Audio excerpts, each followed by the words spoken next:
السلام عليكم ورحمة الله وبركاته.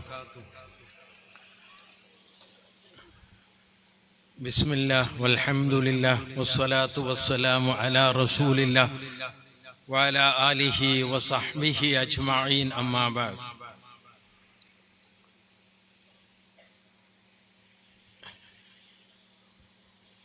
ഏറെ ബഹുമാനവും സ്നേഹവും ഉള്ള ഈ മഹത്തായ പരിപാടിയുടെ അധ്യക്ഷൻ BK മൊയ്തീൻ ഹാജി അവറുകളെ,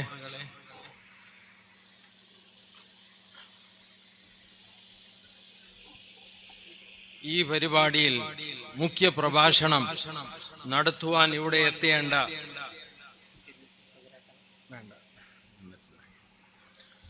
ഹാഫിൽ അഫ്സൽ കാസിമി കൊല്ലം അവറുകളെ, അവർ ഈ പരിപാടിക്ക് വേണ്ടി വന്നുകൊണ്ടിരിക്കുകയാണ്.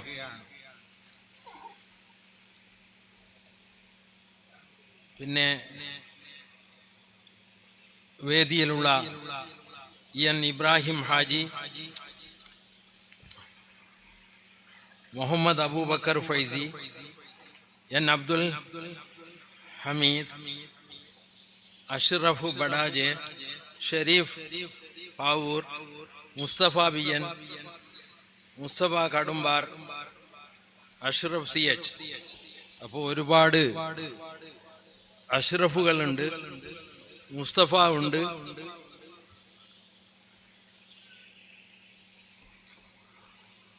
അപ്പോൾ എല്ലാവരെയും സ്വാഗതം പറഞ്ഞ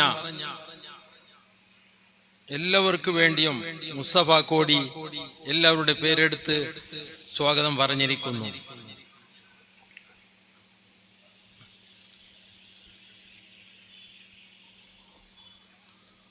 ഇനി റമദാനിന് ദിവസങ്ങളല്ല, കേവലം മണിക്കൂറുകൾ മാത്രം ബാക്കിയാണ്.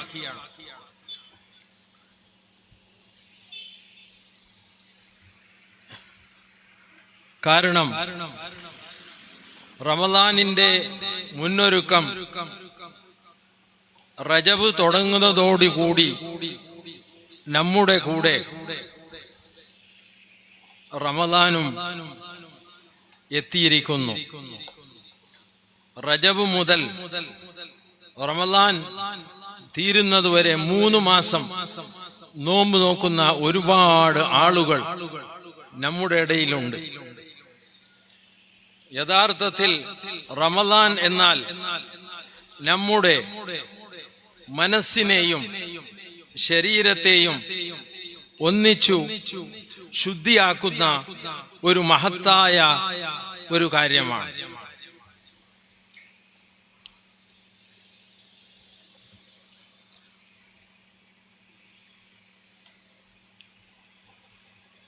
റമദാനിനെ മുന്നിൽ കണ്ട് അതിനെ ആദരിക്കുകയും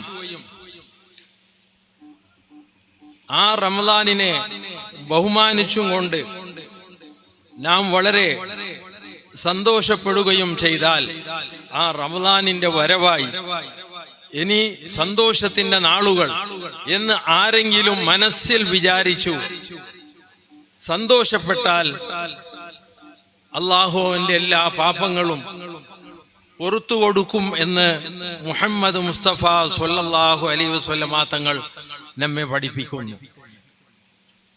ഇത് കേവലം ഒരു മനസ്സിന്റെ ഉള്ളിൽ സന്തോഷിച്ചാൽ മാത്രം. ഇനി ആ 30 നോമ്പും ഒരുത്തൻ നോക്കി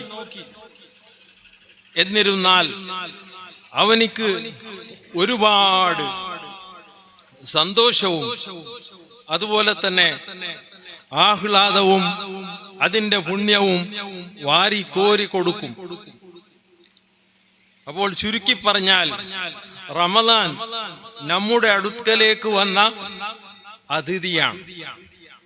സ്വാഗത പ്രാർത്ഥിക്കാൻ പറഞ്ഞതുപോലെ ഒരു അതിഥി നമ്മളെ വീട്ടിൽ വരുന്നു എന്നറിഞ്ഞാൽ നാം എന്താക്കും?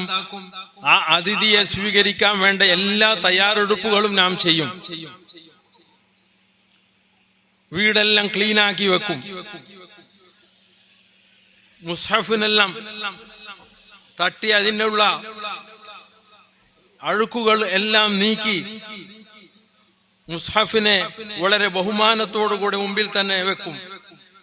കാരണം റമദാൻ തുടങ്ങിയാൽ പിന്നെ ഖുർആൻ ഓതുന്നതിന്റെ തിരക്കാണ്. അത് അറിഞ്ഞവർക്ക് മാത്രമേ അറിയൂ. ഖുർആൻ കൊണ്ട് എന്താണ് നമുക്ക് നേടിയെടുക്കാനുള്ളത്?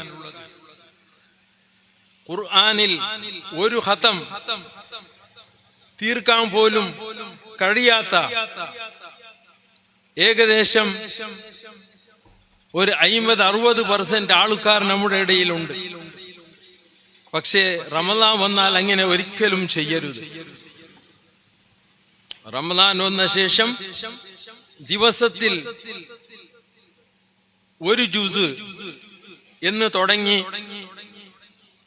30 ആവുമ്പോൾ ഒരു ഖതം നാം ഓതി തീർക്കും. ഇത് ഒരു വിഭാഗം ആളുകളുടേതാണ്. രണ്ടാമത്തെ വിഭാഗം അവർ ആദ്യത്തെ 10 ഒരു ഖതം തീർക്കുന്നു. ആദ്യത്തെ 10 എന്താണ്? ആദ്യത്തെ 10 അത് റഹ്മത്തിന്റെ 10 നാം എന്നും അള്ളാഹുവിനോട് ചോദിക്കാം, അള്ളാഹു നിങ്ങൾക്ക് ഉത്തരം നൽകും. അത് റഹ്മത്തിന്റെ 10. അധികവും അള്ളാഹുവിനെ സ്തുതിക്കണം. അൽഹംദുലില്ലാഹ് അൽഹംദുലില്ലാഹ്. എത്ര സന്തോഷം തോന്നുന്നു നാം അത് പറയുന്നതും അള്ളാഹു നമ്മെ അനുഗ്രഹിക്കുന്നതും. അതും വലിയ നേട്ടമാണ്. രണ്ടാമത്തെ 10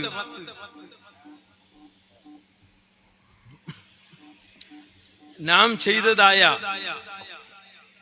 അല്ലെങ്കിൽ പ്രവർത്തിച്ചതായ എല്ലാ കുറ്റങ്ങളും അള്ളാഹു നമ്മളെ പക്കൽ നിന്നും പൊറുക്കുകയും മാപ്പ് നൽകുകയും ചെയ്യും.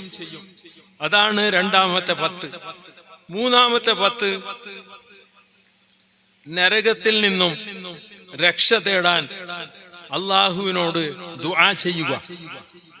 അള്ളാഹു നമ്മളെല്ലാവരെയും നരക ശിക്ഷയിൽ നിന്ന് രക്ഷിക്കുമാറാകട്ടെ. അപ്പോ എല്ലാവർക്കും ജോലിയും തിരക്കും എല്ലാം ഉണ്ട്. എന്നിരുന്നാലും റമദാൻ ഒരു മാസം നാം ഇബാദത്തുകൾ ചെയ്യണം. അപ്പോ ആദ്യത്തെ 10 ഒരു ഖതം, രണ്ടാമത്തെ 10 രണ്ടാമത്തെ ഖതം, മൂന്നാമത്തെ 10 ഇനിയൊരു ഖതം. അപ്പോൾ റമദാനിൽ ചുരുങ്ങിയത് 3 ഖതമെങ്കിലും നാം തീർക്കണം. എന്നാലേ ആ റമദാനിനെ അതിന്റെ എല്ലാ ബഹുമാനങ്ങളും എല്ലാ ആദരങ്ങളും നൽകി സ്വീകരിച്ചവനെ പോലെ നാം ആയിത്തീരും. നമ്മുടെ ഹൃദയം ഈ റമദാൻ മാസം ആഗതമാവുന്നതോടുകൂടി നാം ചില കാര്യങ്ങൾ ചെയ്തു തീർക്കാനുണ്ട്. നമ്മുടെ മനസ്സ്, ഇവിടെ മനസ്സ് എന്ന് പറഞ്ഞാൽ അത് ഹൃദയമാണ്. ഖദ് അഫ്ലഹ മൻ സക്കാഹ വഖദ് ഖാബ മൻ ദസ്സാഹ. അല്ലാഹു ഖുർആനിൽ പറയുന്നു, മനസ്സിനെ ശുദ്ധിയാക്കിയവൻ വിജയിച്ചു, മനസ്സിനെ മലിനമാക്കിയവൻ പരാജയപ്പെട്ടു. 2 ചെറിയ ആയത്തുകൾ വലിയ അർത്ഥമുള്ള കാര്യങ്ങളാണ് അത് സൂചിപ്പിക്കുന്നത്. അപ്പോൾ റമദാൻ മാസം വന്നാൽ നാം ഹൃദയം പൊട്ടി സന്തോഷിക്കണം. അവിടെയുള്ള കറകൾ എല്ലാം അവിടുന്ന് നീക്കം ചെയ്യണം. എന്താണ് കറ നമ്മുടെ ഹൃദയത്തിലുള്ളത്? ദേഷ്യം, കിബർ, ഹസദ്, ഗീബത്ത്, നമീമത്ത്, ഉജുബ്, ഇങ്ങനെയുള്ള 5-8 കാര്യങ്ങൾ ഉണ്ടാകും നമ്മുടെ ഹൃദയത്തിൽ. അതൊന്നും ആ ഹൃദയത്തിൽ ശുദ്ധിയാക്കുമ്പോൾ ഇരിക്കാൻ പാടില്ലാത്ത കാര്യങ്ങളാണ്. അതിനെ മാറ്റിയെടുത്ത് ആ അഴുക്കുകളെ നീക്കി എന്താണ് അവിടെ സ്ഥാപിക്കേണ്ടത്? അവിടെ സ്ഥാപിക്കേണ്ടത് 1 തഖ്വ, അല്ലാഹുവിനോടുള്ള ഭയം. 2 നല്ല നിലയിലുള്ള ഈമാൻ. നമ്മുടെ ഈമാൻ എങ്ങനെയുണ്ടാകും എന്ന് നാം തന്നെ നമ്മുടെ ശരീരത്തോടുകൂടി ചോദിച്ചാൽ നമുക്ക് തന്നെ മനസ്സിലാക്കാം നമ്മുടെ ഈമാൻ വളരെ ദുർബലമാണ് എന്ന്. ഇവിടെ ഇരിക്കുന്ന ആർക്കെങ്കിലും സ്വന്തം ഹൃദയത്തിൽ കൈവച്ചും കൊണ്ട് എന്റെ ഈമാൻ ശരിയുണ്ട് എന്ന് പറയുവാനുള്ള ആത്മസ്ഥൈര്യം നമ്മൾക്കുണ്ടോ? അതിന്റെ ഉത്തരം ഇല്ല എന്നായിരിക്കും. കാരണം അത് ചെറിയ കാര്യമൊന്നുമല്ല ഈമാൻ. 3-ാമത്തെ കാര്യം, അല്ലാഹുവിന്റെ പ്രകാശം, നൂറാനിയത്ത്. അല്ലാഹുവിന്റെ നൂറാനിയത്ത് അത് നമ്മുടെ ഹൃദയത്തിൽ സ്ഥാപിക്കുകയും വേണം. നബി സല്ലല്ലാഹു അലൈഹി വസല്ലം തങ്ങൾ ഒരിക്കൽ പറയുകയുണ്ടായി, നമ്മുടെ ഓരോരുത്തരുടെയും ശരീരത്തിന്റെ ഉള്ളിൽ ഒരു മാംസപിണ്ഡമുണ്ട്. ആ മാംസപിണ്ഡം നന്നായാൽ ആ മനുഷ്യന്റെ സ്വഭാവം നന്നായി, പ്രവൃത്തി നന്നായി, ഇബാദത്തുകൾ നന്നായി. അതേതാണ്? ആ മാംസപിണ്ഡം എല്ലാവരുടെ ശരീരത്തിന്റെ ഉള്ളിലുണ്ട്. അത് അവന്റെ ഹൃദയമാണ്. നബി സല്ലല്ലാഹു അലൈഹി വസല്ലം തങ്ങൾ എത്ര സ്പഷ്ടമായി നമ്മെ മനസ്സിലാക്കി തരുന്നു. ഹൃദയം ശുദ്ധിയായാൽ എല്ലാം വിജയിച്ചു. ഹൃദയം കേടായി പോയാൽ എല്ലാം പരാജയപ്പെട്ടു. അപ്പോൾ ഈ റമദാൻ മാസത്തിലെങ്കിലും നാം നമ്മുടെ ഹൃദയത്തെ അഴുക്കുകളിൽ നിന്നും ശുദ്ധിയാക്കാൻ വേണ്ടി നാം പരിശ്രമിക്കണം. അത് നന്മ കൂടിയാണ്. വഅഹ്സിനു, നിങ്ങൾ നന്മ ചെയ്യുക. ഇന്നല്ലാഹ യുഹിബ്ബുൽ മുഹ്സിനീൻ, അല്ലാഹു നന്മ ചെയ്യുന്നവരെ ഇഷ്ടപ്പെടും.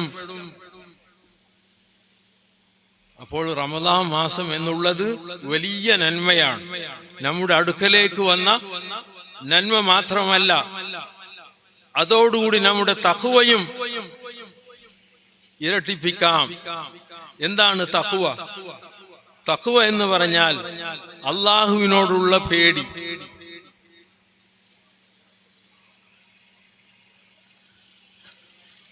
ഇന്ന അക്രമക്കും ഇൻദല്ലാഹി അത്ഖാക്കും, അല്ലാഹുവിന്റെ അടുക്കൽ ഏറ്റവും ശ്രേഷ്ഠനായ വ്യക്തി ആരാണ്? നമ്മ ഇപ്പൊ സാധാരണ പറയൂലേ, എങ്ങനെ ആ വ്യക്തി വലിയ ഒരു VIP ആണ് എന്ന്, ഇല്ലേ? വലിയ മന്ത്രിമാരെല്ലാം വരുമ്പോ, സ്റ്റേജിൽ കയറുമ്പോ അവരെ പറ്റി നാം എന്ത് പറയും? VIP, very important person. അതാണ് അതിന്റെ ഫുൾ ഫോം. നിങ്ങൾക്ക് അറിയാമത്. പക്ഷെ അള്ളാഹുവിന്റെ അടുക്കൽ ഈ മന്ത്രിമാരൊന്നും VIP-കളല്ലേ അല്ല. പിന്നെ ആരാണ് അവിടെ VIP? അള്ളാഹുവിനെ ഏറ്റവും അധികം ഭയപ്പെടുന്ന വ്യക്തിയാണ്, തഖ്വ ഉള്ളവനാണ്. അള്ളാഹുവിന്റെ അടുക്കൽ വെറും VIP അല്ല, VVIP, very very important person. അത് പാവങ്ങളായിക്കോട്ടെ, കച്ചവടക്കാരനായിക്കോട്ടെ, നല്ല ഇബാദത്ത് ചെയ്യുന്ന ആളായിക്കോട്ടെ, ഏത് അവസ്ഥയിലും നല്ല തഖ്വയുള്ള വ്യക്തി അള്ളാഹുവിന്റെ മുമ്പിൽ VIP ആകും. അള്ളാഹു ആ കൂട്ടത്തിൽ നമ്മളെല്ലാവരെയും ഉൾപ്പെടുത്തുമാറാകട്ടെ. പിന്നെ ഈ ഒരു പരിപാടി റമദാനിന്റെ മുന്നൊരുക്കം നമ്മുടെ നാട്ടിൽ വേറെ ആരും സംഘടിപ്പിച്ചായി നമുക്ക് കാണാൻ കഴിയുന്നില്ല. എന്തുകൊണ്ട്? നോമ്പിനെ നമ്മൾ ബഹുമാനിക്കണ്ടേ, ആദരിക്കണ്ടേ? എന്നിരുന്നാലും യങ് മെൻസ് അസോസിയേഷൻ മച്ചമ്പാടി ഒരു ദിവസത്തെ ഈ റമദാൻ മുന്നൊരുക്കം ഈ പരിപാടിയുടെ സംഘടിപ്പിച്ചതിന് ഞാൻ അവർക്ക് 1000 ആശംസകൾ ഞാൻ നേരുന്നു.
അപ്പോൾ ഞാൻ പറഞ്ഞു കൊണ്ടുവന്നത് റമദാനിനെ ബഹുമാനിക്കുന്ന കാര്യമാണ്.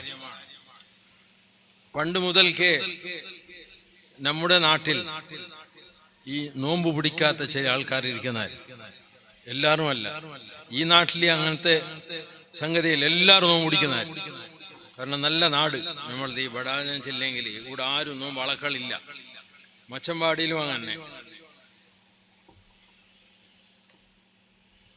അപ്പൊ ഒരു കൂട്ടക്കാരെന്താക്കുന്ന വാട്ടിലിന്റെ ബദിയപ്പുറത്തല്ല പോകുന്നില്ല, എതിർക്കല്ല, ബദിയപ്പുറത്തല്ല പോയിട്ട് മെല്ലെ അവിടെ എന്തുണ്ടെന്ന് കേൾക്കുന്നു. അപ്പ വാട്ടിലിന്റെ മുതലാളി ഉണ്ടോ, അയാൾ ചെല്ലുന്ന, നിങ്ങൾ ഇപ്പൊ വന്നാരാ, നല്ല പൊറോട്ടവും മൂരിന്റെ നല്ല സുഖമുണ്ട്, എടുക്കട്ടാ കുറച്ച, എങ്ങനെ നോമ്പിലിങ്ങനാകും കഴിയുക? ഒരിക്കലും പാടില്ല. അള്ളാഹു ഏറ്റവും അധികം വെറുക്കുന്ന ഒരു കാര്യമാണ് പരിശുദ്ധ റമദാനിൽ നോമ്പ് നോൽക്കാതെ നിങ്ങൾ ഭക്ഷണം കഴിക്കുക എന്നുള്ളത്. നിങ്ങൾക്ക് സുഖമില്ലെങ്കിൽ നിങ്ങൾ ഒരു മുദ്ദ അരി കൊടുത്ത് അതിൽ നിന്നും നമുക്ക് ആ ശിക്ഷയിൽ നിന്നും, നരക ശിക്ഷയിൽ നിന്നും നമുക്ക് രക്ഷപ്പെടാം. പക്ഷേ നോമ്പ് പിടിച്ചും കൊണ്ട് നിങ്ങൾ ഹോട്ടലിൽ കയറി ഭക്ഷണം കഴിക്കുന്നത് അത് നമ്മുടെ സമുദായത്തിന് തന്നെ വലിയ കോട്ടമാണ്. അപ്പൊ ഈ ഭാഗത്ത് ഈ നാട്ടിലെല്ലാം ഉള്ളവരും എല്ലാം നല്ല ആൾക്കാരാണ്. അപ്പൊ ഈ നാട്ടിൽ അത് അന്വയിക്കുന്നില്ല. അപ്പൊ ആരും ബേജാറാക്കിയിരണ്ട, തങ്ങന്ത് ഇങ്ങനെ ചൊല്ലിയിട്ട് ഇവിടെ വന്നിട്ട്. ഈ നാട്ടുകാരെ വിസ്യമയല്ല, വേറെ ഏതു ജാഗന്റെ ആൾക്കാർ. അപ്പോൾ ഈ റമദാനിനെ നേടിയെടുക്കേണ്ട ഒരു കാര്യമുണ്ട്. അതെന്താണ്? മനുഷ്യത്വം. എന്താണ് മനുഷ്യത്വം? ഹ്യൂമാനിസം എന്ന് പറയുന്നു. ഏതാനും മാസങ്ങൾക്ക് മുമ്പ് ഡൽഹിയിൽ ഒരു പരിപാടി ഉണ്ടായി. ഒരു 57 വയസ്സായ ഒരു വ്യക്തി 2.5 വയസ്സ് പ്രായമുള്ള ഒരു ചെറിയ പെൺകുട്ടിയെ ബലാത്സംഗം ചെയ്യുകയും കൊന്നുകളയുകയും ചെയ്തു. ഈ സംഭവം ഒന്നല്ല, 67 കുട്ടികൾ 2 വയസ്സ് മുതൽ 10 വയസ്സ് വരെയുള്ള, ചിലർ പറയുന്നു 13 വയസ്സ് വരെ പ്രായമുള്ള ചെറിയ കുട്ടികളെ ബലാത്സംഗം ചെയ്തു കൊന്നുകളഞ്ഞു. എവിടെ? 3 സ്റ്റേറ്റുകളിൽ. 1 ഡൽഹി, 2 ഹരിയാന, 3 ഉത്തർപ്രദേശ്. ഇവിടെയാണ് നാം മനസ്സിലാക്കേണ്ടത്. ഒരു മനുഷ്യത്വം എന്നുള്ള കാര്യം നമ്മുടെ ഹൃദയത്തിൽ ഉണ്ടെങ്കിൽ ആ പാപം ആരും ചെയ്യുകയില്ല. ലോകത്തിന്റെ മുമ്പിൽ ഇങ്ങനെയുള്ള കാര്യങ്ങൾ ചെയ്തതുകൊണ്ട് ഇന്ത്യയുടെ പ്രഭ തന്നെ മങ്ങിപ്പോയി എന്നതിൽ യാതൊരു സംശയവുമില്ല. ഗ്രീസ് എന്നൊരു നാടുണ്ട്, യൂറോപ്യൻ രാജ്യമാണ് ഗ്രീസ്. അവിടെ ഒരു പട്ടണത്തിൽ, അതായത് അവിടുത്തെ ക്യാപിറ്റൽ സിറ്റിയാണ് വെനീസ് എന്ന് പറയുന്നത്. ആ വെനീസിൽ സാധാരണക്കാരനായ ഒരു വ്യക്തി ഒരു ലാറ്റീന് പിടിച്ചും കൊണ്ട് പോവുകയാണ്. എന്താണ് ലാറ്റീൻ? ലാട്ടണെന്ന് ചെല്ലുന്നില്ലേ നമ്മുടെ ഭാഷയിൽ? ലാട്ടൺ, അതായത് ഒരു വെളിച്ചമുണ്ടാകും അതിന്റെ ഉള്ളിൽ. ഈ റെയിൽവേ വർക്കേഴ്സ് എല്ലാം അതിനെ പിടിച്ചാണ് രാത്രി നടക്കുന്നത്. അവർ പണിയെടുക്കുന്നതെല്ലാം അതിനെ പിടിച്ച് രാത്രിയാണ് ലാറ്റീൻ എന്ന് പറയും. ഉച്ചക്ക് 12 മണിക്ക് വെനീസ് എന്ന ക്യാപിറ്റൽ സിറ്റിയിൽ ഒരു സാധാരണക്കാരൻ ഒരു ലാറ്റീൻ പിടിച്ചും കൊണ്ട് എല്ലാവരുടെ മുഖത്തേക്ക് ആ ലാറ്റീൻ വെച്ചും കൊണ്ട് അവരുടെ കണ്ണുകളിലേക്ക് നോക്കുകയാണ്. എന്തിനു വേണ്ടി? ഈ ലാറ്റീൻ അവരുടെ കണ്ണിലേക്ക് വെച്ചും കൊണ്ട് നോക്കുകയാണ്. അപ്പോൾ അവർ ഇവനോട് ചോദിക്കുന്നു, ആ വ്യക്തികൾ, നിനക്ക് എന്തായിട്ടുണ്ട് ഭ്രാന്തനെ? നിനക്ക് തീർച്ചയായും നിന്റെ ബുദ്ധി ശരി ഉണ്ടാവുകയില്ല. നിനക്ക് ഭ്രാന്ത് ഉള്ളത് കൊണ്ടാണ് നീ ഇങ്ങനെ ലൈറ്റ് ഞങ്ങളുടെ കണ്ണിലേക്ക് അടിച്ചു നോക്കുന്നത് എന്നെല്ലാവരും പറയാൻ തുടങ്ങി. അപ്പോൾ ഈ ലാറ്റീൻ പിടിച്ചതായ വ്യക്തി പറയുന്നതെന്തോ, അദ്ദേഹം പറയുന്നു, ഞാൻ ഇന്ന് രാവിലെ മുതൽ ഈ സമയം വരെ കുറെ ആളുകളുടെ മുഖത്തേക്ക്, കണ്ണിലേക്ക് ഞാൻ ലൈറ്റ് അടിച്ചു നോക്കി. എന്തിനു വേണ്ടി? ശരിയായ മനുഷ്യന്മാർ ഇവിടെയുണ്ടോ എന്ന് മനസ്സിലാക്കാൻ വേണ്ടി. എങ്ങനെ? ശരിയായ ഒരു മനുഷ്യൻ ഈ നാട്ടിൽ ഉണ്ടോ, ജീവിച്ചിരിപ്പുണ്ടോ എന്ന് എനിക്കറിയണം.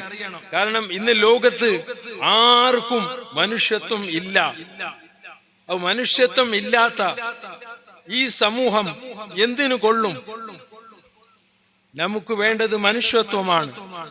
അത് ഇല്ലാത്തതാണ് നമ്മുടെ സമുദായം ഇത്രയും ക്ഷീണിച്ചു പോകാനുള്ള കാരണം. അല്ലേ? ഇസ്ലാം ദീനിൽ എല്ലാ കാര്യങ്ങളും വ്യക്തമായി പ്രതിപാദിക്കുന്നു. നമ്മുടെ കയ്യിൽ ഖുർആനുണ്ട്. നമുക്കത് കയ്യിൽ പിടിച്ചും കൊണ്ട് നമുക്ക് ജീവിക്കാം. ബുഖാരി മുസ്ലിമുണ്ട്, അതും കയ്യിൽ പിടിച്ചുകൊണ്ട് നമുക്ക് ജീവിക്കാം. അപ്പോൾ ഈ റമദാനിന്റെ മുന്നൊരുക്കം യങ് മെൻസ് അസോസിയേഷൻ മച്ചമ്പാടി ഇവർ നടത്തുകയാണ്. ഈ മഹത്തായ പരിപാടിക്ക് എല്ലാ വിധത്തിലുള്ള ആശംസകളും നേർന്നുകൊണ്ട് ഈ മഹത്തായ പരിപാടി ബിസ്മില്ലാഹിർ റഹ്മാനിർ റഹീം എന്നുള്ള പരിശുദ്ധ വചനത്തോടുകൂടെ ഞാൻ ഉദ്ഘാടനം നിർവഹിച്ചതായി പ്രഖ്യാപിക്കുന്നു. വആഖിറു ദഅവാന അനിൽ ഹംദുലില്ലാഹി റബ്ബിൽ ആലമീൻ. അസ്സലാമു അലൈക്കും.